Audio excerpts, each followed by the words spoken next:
राजपुर गांव का रहने वाला राम प्रसाद एक साधारण किसान था।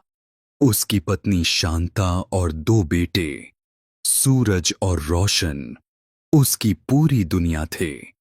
छोटी सी जमीन पर मेहनत करके वह किसी तरह घर का खर्च चलाता था। पर बारिश की मार और खेती की लागत ने उसकी कमर तोड़ दी थी।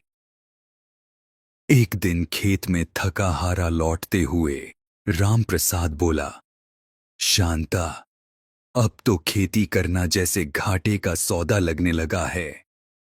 शांता ने कहा, तो कुछ और करिए ना।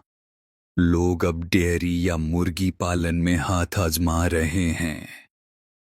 राम प्रसाद ने थोड़ा सोचकर कहा, शायद इस बार मैं अनाज की जगह मूंग की खेती करूं।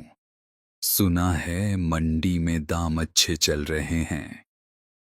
शांता ने मुस्कुराते हुए कहा, आप जो भी करेंगे हम साथ हैं। अगले दिन रामप्रसाद गांव के सेठ हरिलाल से पैसे उधार लेकर मूंग की खेती में जुट गया।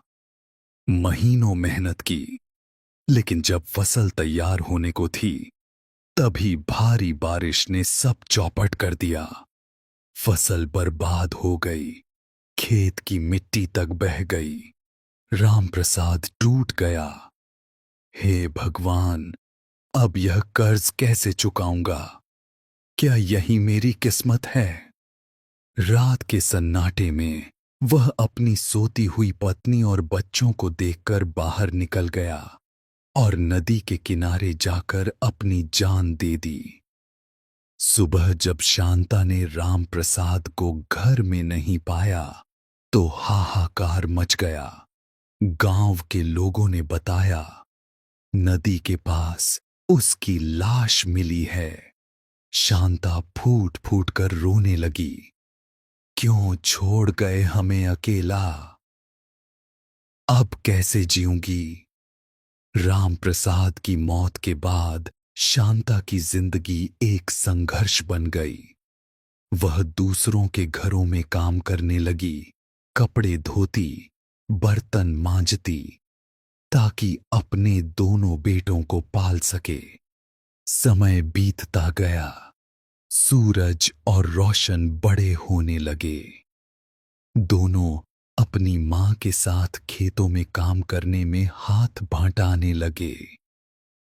एक दिन सूरज बोला, मां, हमें सिर्फ दूसरों के घरों में काम नहीं करना चाहिए, कुछ अपना करना चाहिए। शांता ने कहा, क्या करेंगे बेटा? हमारे पास पूंजी तो है नहीं। मां, मैंने सुना है कि हमारे पास जो खाली जमीन है वहां रेशम के कीड़े पाले जा सकते हैं। शांता ने थोड़ी हिचकिचाहट के बाद कहा, अगर तू कहता है तो कर ले बेटा।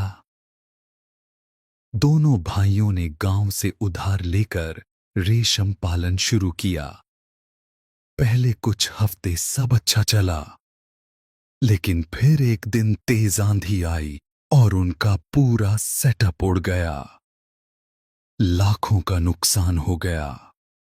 सेठ हरिलाल फिर दरवाजे पर आ खड़ा हुआ, पैसे वापस दो नहीं तो घर बिक जाएगा। शांता ने दोनों बेटों को संभालते हुए कहा, डर मत बेटा, जब तक मां जिंदा है हार नहीं मानेंगे। रोशन बोला, अब कुछ अलग करना होगा मां।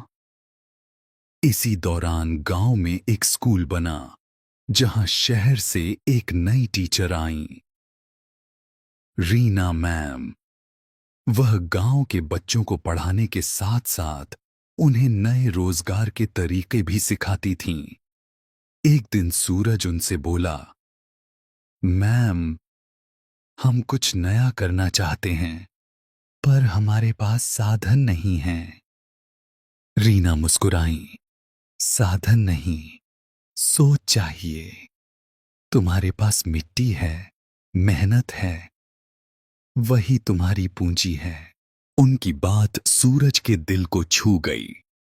सूरज ने मिट्टी के बर्तन बनाने का काम शुरू किया। पहले खेल खेल में, फिर धीरे धीरे बाजार में बेचने लगा।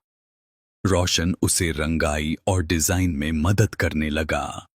शुरुआत में लोग हंसे, अरे मिट्टी के बर्तन से क्या होगा? लेकिन कुछ महीनों में उनके राजपुर मिट्टी कला के नाम से गांव की पहचान बनने लगी। धीरे धीरे काम बढ़ा। सूरज और रोशन ने अपने साथ गांव की औरतों को भी जोड़ा। अब गांव की कई महिलाएं मिट्टी के दिए, कुल्हड़ और शोपीस बनाने लगीं। शांता अब गर्व से कहती, मेरे बेटों ने वो कर दिखाया जो उनके बापू नहीं कर पाए। कुछ साल बाद जब वही सेठ हरिलाल उनके दुकान पर आया तो बोला, बहू जी, सुना है अब आपका राजपुर मिट्टी कला शहर तक मशहूर हो गया है। शांता ने मुस्कुराकर कहा, हां सेठ जी, अब मिट्टी हमारा अभिशाप नहीं, हमारी पहचान है। गांव अब सिर्फ किसान नहीं, बल्कि कला और आत्मनिर्भरता का प्रतीक बन गया था। हार जीवन का अंत नहीं, बल्कि नई शुरुआत की चेतावनी है। जिस मिट्टी ने तुम्हें गिराया है, वही तुम्हें उभार भी सकती है। बस हिम्मत और मेहनत चाहिए। अब कहानी यही समाप्त होती है। अगर वीडियो अच्छी लगी हो तो मेरे ट्रू बीप्स चैनल को सब्सक्राइब करें। मिलते हैं नेक्स्ट वीडियो में। धन्यवाद।